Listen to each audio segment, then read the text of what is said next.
ಎಲ್ರಿಗೂ ನಮಸ್ಕಾರ. ನಾನು ನರೇಂದ್ರ ಎಸ್ ಗಂಗೊಳ್ಳಿ ಮಾತಾಡ್ತಾ ಇದ್ದೀನಿ. ಚೋರಿ ಕಿಯಾರೆ 10ಕ್ಕೆ ಸ್ವಾಗತ. ಸುದ್ದಿ ಕದ್ದದ್ದೇ, ಆದರೆ ಸತ್ಯದ್ದೇ. ಇದು ಬರೋಬ್ಬರಿ 1 ವರ್ಷದ ಹಿಂದೆ ನಡೆದಂಥ ಘಟನೆ. 2025ರ ಏಪ್ರಿಲ್ನಲ್ಲಿ ಕಲಬುರಗಿಯ ಅಶೋಕನಗರ ವ್ಯಾಪ್ತಿಯಲ್ಲಿ ನಡೆದ ಕಳ್ಳತನದ ಪ್ರಕರಣದ ತನಿಖೆಯನ್ನು ನಡೆಸುತ್ತಿದ್ದಂಥ ಪೊಲೀಸರಿಗೆ ಒಂದು ಮಹತ್ವದ ಸುಳಿವು ಸಿಗತ್ತೆ. ಆ ತನಿಖೆಯ ಹಾದಿ ಹಿಡಿದು ಹೋದಾಗ ಅವರಿಗೆ ಸಿಕ್ಕಂಥ ಹೆಸರು ಮಂತ್ರಿ ಶಂಕರ್ ಅಂತ.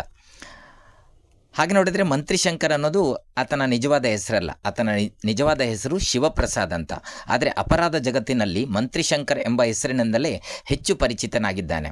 ಶಿವಪ್ರಸಾದ್ ಯಾನೇ ಮಂತ್ರಿ ಶಂಕರ್ ಇದ್ದಾನಲ್ಲ, ಆತನ ಕಳ್ಳತನ ಅನ್ನುವಂಥದ್ದು ಒಂಥರ ರೋಚಕ ಆಗಿರುವಂಥದ್ದು. ಇಲ್ಲಿ ಯಾರನ್ನು ಹೈಪ್ ಮಾಡುವ ಉದ್ದೇಶವಿಲ್ಲ ಅಥವಾ ಹೀರೋಯಿಸಮ್ ಸ್ಟಿಕ್ಕರನ್ನು ಆತನಿಗೆ ಅಂಟಿಸುವ ಉದ್ದೇಶ ಇಲ್ಲ. ಆದರೂ ಕೂಡ ಆತ ಒಂದು ಇಂಟ್ರೆಸ್ಟಿಂಗ್ ಅಂತ ಅನ್ನಿಸ್ತಾನೆ ಅನ್ನೋ ಕಾರಣಕ್ಕಷ್ಟೇ ಈ ಸುದ್ದಿಯನ್ನು ನಿಮ್ಮ ಜೊತೆ ಹಂಚಿಕೊಳ್ತಾ ಇದ್ದೀನಿ. ಪೊಲೀಸರ ಮಾಹಿತಿಯ ಪ್ರಕಾರ ಶಿವಪ್ರಸಾದ್ ಅನ್ನುವ ವ್ಯಕ್ತಿ ಕೇವಲ ತನ್ನ 14ನೇ ವರ್ಷ ವಯಸ್ಸಿನಲ್ಲಿ ಮೊದಲ ಕಳ್ಳತನದ ಪ್ರಕರಣದಲ್ಲಿ ಭಾಗಿಯಾಗಿದ್ದವ. ನಂತರ ನಿಧಾನವಾಗಿ ಮನೆ ಕಳ್ಳತನ, ಚಿನ್ನಾಭರಣ ಕಳವು, ದರೋಡೆ ಮೊದಲಾದ ಅಪರಾಧಗಳಲ್ಲಿ ತೊಡಗಿಕೊಂಡು ವೃತ್ತಿಪರ ಕಳ್ಳನಾಗಿ ಬೆಳಿತಾನಂತೆ. ನಿಮಗೆ ಸಾಮಾನ್ಯವಾಗಿ ಒಬ್ಬ ಅಪರಾಧಿಯ ವಿರುದ್ಧ 10-20 ಪ್ರಕರಣಗಳಿದ್ದರೆ ದೊಡ್ಡ ವಿಷಯ ಅಂತ ಅಂದ್ಕೊಳ್ತೀವಿ. ಆದರೆ ಈ ಶಿವಪ್ರಸಾದ್ ವಿರುದ್ಧ ಕರ್ನಾಟಕ, ತೆಲಂಗಾಣ ಮತ್ತು ಆಂಧ್ರ ಪ್ರದೇಶಗಳಲ್ಲಿ ಸೇರಿ ಒಟ್ಟು 260ಕ್ಕೂ ಹೆಚ್ಚು ಪ್ರಕರಣಗಳು ದಾಖಲಾಗಿರುವಂಥದ್ದು ಪೊಲೀಸರನ್ನೇ ಆಶ್ಚರ್ಯಕ್ಕೀಡು ಮಾಡಿತ್ತು.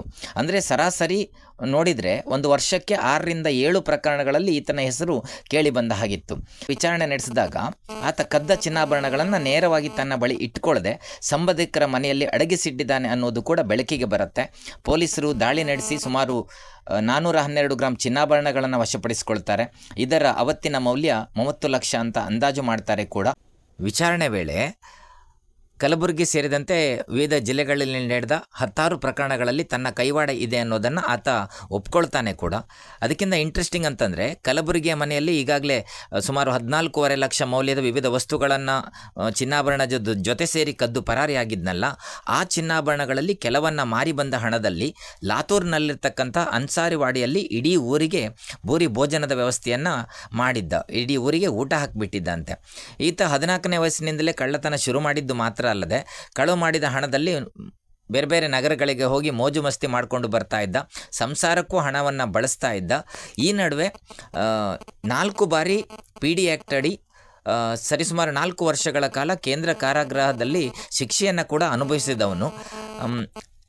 ಮತ್ತು ಇದೆಲ್ಲದರ ನಡುವೆ ತಾನು ದಾನ ಧರ್ಮಗಳನ್ನು ಮಾಡ್ತಾ ತಾನು ದೊಡ್ಡ ದಾನಿ ಎಂಬಂತೆ ಬಿಂಬಿಸಿಕೊಳ್ತಾ ಇದ್ದ. ದೊಡ್ಡ ದೊಡ್ಡ ಮಂದಿರಗಳಿಗೆ ಹೋಗಿ ಅಲ್ಲಿ ಅನ್ನದಾನಕ್ಕೆ, ದೇವಾಲಯದ ನದಿಗಳಿಗೆ ದಾನವನ್ನು ಮಾಡಿ ಬರ್ತಾ ಇದ್ದ. ಶಿರಡಿ ಸಾಯಿಬಾಬಾ ಮಂದಿರದಲ್ಲಿ ಅನ್ನದಾನಕ್ಕಾಗಿ 5 ಲಕ್ಷ ರೂಪಾಯಿಯನ್ನು ಕೂಡ ಈತ ನೀಡಿದ್ದ ಅಂತಾರೆ. ಕಳ್ಳತನದ ಪಾಪ ಪ್ರಜ್ಞೆಯಿಂದ ದೂರ ಆಗಲಿಕ್ಕೆ ನಾನು ಹೀಗೆ ದಾನ ಧರ್ಮ ಗುಡಿಗಳಿಗೆ ದೇಣಿಗೆ ನೀಡುವಂಥದ್ದೆಲ್ಲ ಮಾಡ್ತಿದ್ದೀನಿ ಅಂತ ವಿಚಾರಣೆ ವೇಳೆ ಬಾಯ್ಬಿಟ್ಟಿದ್ದು. ಅದಕ್ಕಿಂತ ಹೆಚ್ಚಾಗಿ ಇನ್ನೂ ಒಂದು ಇಂಟ್ರೆಸ್ಟಿಂಗ್ ಅಂತಂದರೆ ಈ ವ್ಯಕ್ತಿ ಬರೋಬ್ಬರಿ 5 ಜನರನ್ನು ಮದುವೆಯಾಗಿ ಸಂಸಾರ ಮಾಡ್ತಾ ಇದ್ದ. 4 ಪತ್ನಿಯರು ಆಂಧ್ರ, ತೆಲಂಗಾಣದಲ್ಲೇ ವಾಸ ಇದ್ದರು. ಆಮೇಲೆ ಮಹಾರಾಷ್ಟ್ರದಲ್ಲಿ ಕಳ್ಳತನ ಮಾಡುವಾಗ ಲಾತೂರ್ ಜಿಲ್ಲೆಯ ನಿಲಂಗಾದ ಅನ್ಸರ್ವಾಡದಲ್ಲಿ ಅಲ್ಲಿನ ಒಂದು ಮಹಿಳೆಯನ್ನು ಕೂಡ ವಿವಾಹ ಆಗಿದ್ನು. ಎಲ್ರಿಗೂ ಕೂಡ ಮಕ್ಕಳಿದ್ದಾರೆ. ಆರೋಪಿಯು ಯಾವತ್ತಿಗೂ ಬೀಗ ಹಾಕಿದ ಮನೆಗಳು, ದೊಡ್ಡ ಬಂಗ್ಲೆಗಳನ್ನು ಗುರಿಯಾಗಿರಿಸಿಕೊಂಡೇ ಎಲ್ಲಿಯೂ ಬೆರಳಚ್ಚು ದಾಖಲಾಗದಂತೆ ಭಾಳ ಎಚ್ಚರಿಕೆಯನ್ನು ವಹಿಸಿ ಒಂದು ಕಳ್ಳತನವನ್ನು ಮಾಡ್ತಾ ಇದ್ದ.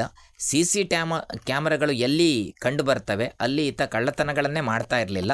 ಒಟ್ಟಿನಲ್ಲಿ ಈತನಿಗೆ ತಕ್ಕ ಶಿಕ್ಷೆ ಆಗಲೇಬೇಕಾಗಿದೆ. ಯಾಕಂದರೆ ಬರೋಬ್ಬರಿ 260 ಪ್ರಕರಣಗಳಲ್ಲಿ ಈತನ ಹೆಸರಿದೆ ಅನ್ನುವಾಗ ಅದೇನು ಸಾಮಾನ್ಯವಾದ ವಿಚಾರ ಅಲ್ಲ. ಹಾಗಾಗಿ ಈಗಾಗಲೇ 1 ವರ್ಷ ಕಳೆದಿದೆ. ತನಿಖೆ ಎಲ್ಲಿ ತನಕ ಬಂದಿದೆ, ಆರೋಪಿಗೆ ಶಿಕ್ಷೆ ಆಗಿದೆಯಾ ಇಲ್ವಾ ಅನ್ನೋದ್ರ ಬಗ್ಗೆ ಹೆಚ್ಚಿನ ಮಾಹಿತಿಗಳು ಲಭ್ಯ ಆದಾಗ ನಿಮಗೆ ತಿಳಿಸ್ತೀನಿ. ಎನಿವೆ, ಎಲ್ಲರಿಗೂ ಒಳ್ಳೆಯದಾಗಲಿ. ನಾಳೆ ಮತ್ತೊಂದು ಇಂಟ್ರೆಸ್ಟಿಂಗ್ ಸುದ್ದಿಯೊಂದಿಗೆ ಬರ್ತೀನಿ. ಧನ್ಯವಾದಗಳು. Thank you.